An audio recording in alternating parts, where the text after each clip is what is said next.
मेरो कविताको शीर्षक छ रानी महल र प्रेम।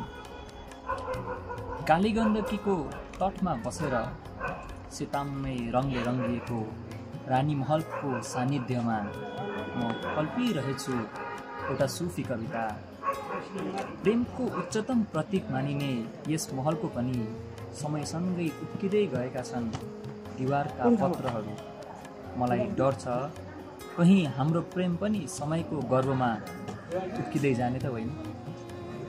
विभत्स लाग्ने काली गण्डकी पनि यहाँ आएपछि शान्त सुकोमल हुँदो रहेछ। जलको प्रवाह र चालको वेगलाई सन्तुलित पार्दै अपलक हेरिरहन्छ रानी महल अनि अविरल बगिरहन्छ। के हाम्रो प्रेम पनि सक्नेछ समयको भीषण गतिमा पनि आफ्नो निश्चलता कायम गर्न? अग्लो डाँडाको खोजमा एकान्तमा रहेको यस महलमा अझै पनि जिउँदो छ त्यो अमर प्रेम गाथा। यहाँका इट्टाहरूमा कुँदिएका छन् मृत्यु पर्यन्त जीवित रहने प्रेम कथा।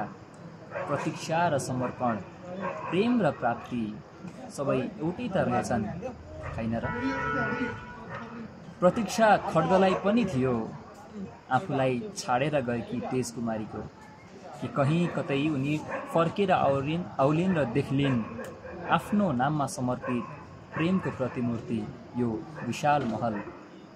प्रतीक्षा मलाई पनि रहनेछ कसरी समयको गतिमा समयसँग गोता लगाउँदै कुनै दोभानमा हामी फेरि भेट्नेछौँ हाम्रो प्रेम कहानी साझा गर्न। धन्यवाद।